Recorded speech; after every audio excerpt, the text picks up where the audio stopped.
Hello friends, welcome back to my YouTube channel Keerthi's vlogs.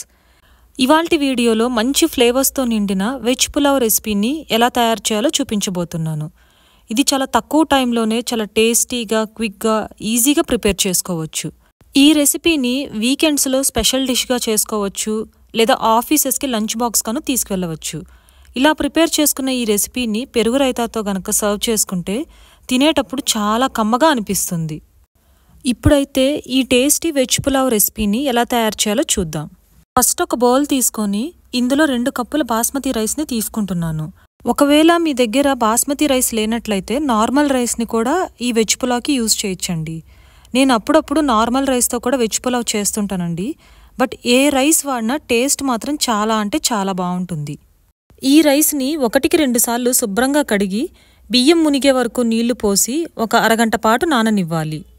ఇప్పుడు ఈ బియ్యం నానేలోపు మనం ఒక చిన్న మసాలా పేస్ట్ని ప్రిపేర్ చేసుకుందాం. దీనికోసం ఒక రోలు తీసుకొని అందులో 1/2 టేబుల్ స్పూన్ అల్లంని, అలాగే ఇంకో 1/2 టేబుల్ స్పూన్ వెల్లుల్లిని తీసుకోవాలి. అలాగే ఒక 3 పచ్చిమిరపకాయలని కట్ చేసుకొని యాడ్ చేసుకున్నాను. ఇందులోనే 1 టేబుల్ స్పూన్ కొత్తిమీర, 1 టేబుల్ స్పూన్ పుదీనాని తీసుకుంటున్నాను. వీటన్నిటిని కచ్చా పచ్చాగా దంచుకోవాలి. దంచుకున్న ఈ అల్లం, వెల్లుల్లి, మిరపకాయ పేస్ట్లో ఒక 1/2 కప్ పండిన టమాటాలని చిన్న చిన్న ముక్కలుగా కట్ చేసుకొని యాడ్ చేసుకోవాలి. ఇప్పుడు ఈ టొమాటోల్ని కూడా దంచుకోవాలి.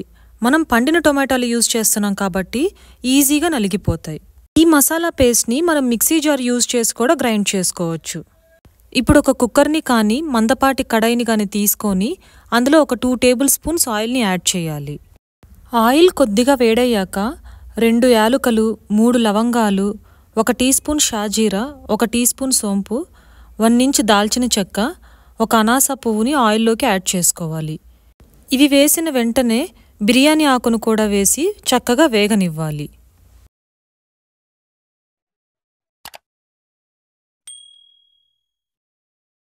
ఇందులో కొన్ని జీడిపప్పులు వేసి బాగా వేయించుకోవాలి. జీడిపప్పులు మీ ఆప్షన్ అండి, ఎన్నైనా యాడ్ చేసుకోవచ్చు. జీడిపప్పు ఎర్రగా వేగాక ఇందులో ఉల్లిపాయలు సన్నగా స్లైసెస్గా కట్ చేసుకున్నవి 1 కప్ యాడ్ చేసుకోవాలి. ఆనియన్స్ని ఒకసారి చక్కగా కలుపుకొని వేయించుకోవాలి. ఆనియన్స్ కొద్దిగా ట్రాన్స్పరెంట్ అయ్యాక 1/4 కప్పు బఠానీని యాడ్ చేసుకోవాలి. ఈ బఠానీని ఒకసారి చక్కగా కలుపుకోవాలి. ఇప్పుడు ఇందులో కట్ చేసుకున్న బీన్స్, క్యారెట్స్, బంగాళదుంపని 1/4 కప్పు చొప్పున తీసుకొని ఒకసారి చక్కగా కలుపుకోవాలి. ఫైనల్గా ఇందులో 1/4 కప్పు క్యాప్సికమ్ని కూడా యాడ్ చేసుకొని ఒకసారి చక్కగా కలుపుకోవాలి. వెజిటేబుల్స్ అన్నీ మీడియం సైజులో కట్ చేసుకోవాలి. అన్నీ ఒకే సైజులో ఉంటే వెజిటేబుల్స్ అన్నీ ఈవెన్గా కుక్ అవుతాయి. వెజిటేబుల్స్ని ఒకసారి చక్కగా కలుపుకున్నాక ఇందులో మీ రుచికి తగినంత ఉప్పు, 1/2 టీ స్పూన్ పసుపుని యాడ్ చేసి చక్కగా కలుపుకొని మూత పెట్టి మగ్గనివ్వాలి. ఒక 5 మినిట్స్ తర్వాత మూత తీసి మనం ముందుగా ప్రిపేర్ చేసుకున్న మసాలా పేస్ట్ని యాడ్ చేసి ఒకసారి చక్కగా కలిసేలాగా కలుపుకొని మూత పెట్టి మగ్గనివ్వాలి. మనం యాడ్ చేసుకున్న మసాలా పేస్ట్ పచ్చివాసన పోయేదాకా మగ్గించుకున్నాక ఇప్పుడు ఇందులో 1 టీ స్పూన్ కారం, 1 టీ స్పూన్ ధనియాల పొడి, 3/4 టీ స్పూన్ గరం మసాలాని యాడ్ చేసి ఒకసారి చక్కగా కలుపుకోవాలి. ఈ స్పైసెస్ అన్నీ వేగాక ఇందులో మనం ముందుగా నానబెట్టుకున్న రైస్ని యాడ్ చేసుకోవాలి. రైస్ మొత్తాన్ని ఇలా సెట్ చేసుకున్నాక ఈ స్టేజ్లో వాటర్ని యాడ్ చేసుకోవాలి. బాస్మతి రైస్కి 1 కప్ తీసుకుంటే 1.5 కప్స్ వాటర్ కరెక్ట్గా సరిపోతాయి. సో నేను తీసుకున్న 2 కప్స్ రైస్కి 3 కప్స్ వాటర్ కరెక్ట్గా సరిపోతాయి.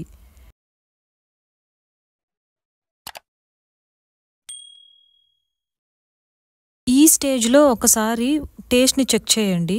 ఉప్పు ఏమన్నా యాడ్ చేసుకోవాలనుకుంటే ఈ స్టేజ్లో మనం యాడ్ చేసుకొని ఒకసారి చక్కగా కలిపి లిడ్తో క్లోజ్ చేసి మీడియం ఫ్లేమ్లో 10 to 15 మినిట్స్ పాటు కుక్ చేసుకోవాలి.